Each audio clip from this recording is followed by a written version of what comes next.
Hi, I'm Tim Benton with the North Carolina Home Builders Association, and this is what's happening at the Legislature. This week, the short session began. This is a time period when the North Carolina General Assembly comes together to look at the budget, make some changes to the budget, and to also pass other important pieces of legislation. Your legislative team, Mike Carpenter, Stephen Webb, and I will be there day and night to make sure your interests are represented. In fact, we had some legislation that was introduced this week. Going to highlight a couple pieces. First one's going to be House Bill 948, Building Code Regulatory Reform.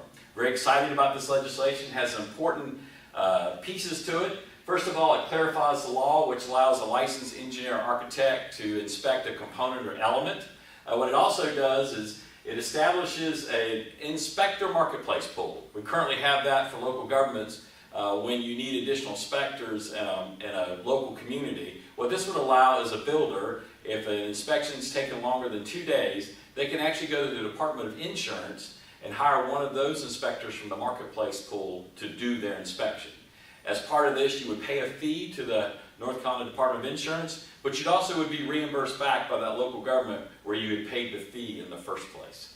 It also does some other things, including helping with building inspectors in terms of those who are licensed with the ICC and with other states to go ahead and set up a sort of a provisional license that they could come to North Carolina and do inspections. It also deals with a reporting aspect and other important things. Another bill that was introduced this week was Senate Bill 715 with the House companion House Bill 975, various changes to revenue laws.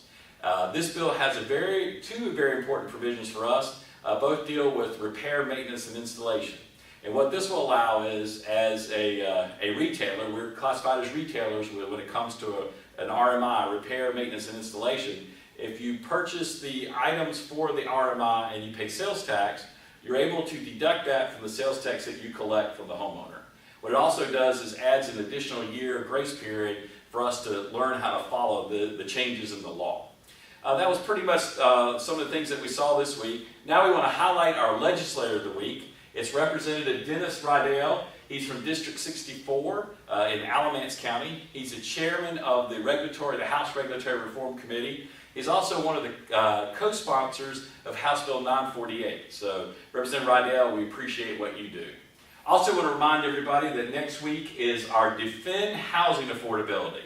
That's right, we're all going to be in Raleigh next week wearing our wristbands that say NCHBA for housing affordability. We're going to have our meetings and our legislative reception on May 22nd. It's a great event, the reception. Legislators will be there, our members will be there. Make plans to come. And then on the 23rd, we're going to go to the Capitol, we're going to go to the legislative building, and we're going to see all our legislators. So please make plans to visit. Now that concludes our report. For any more information, you can read our weekly legislative report. See you next week.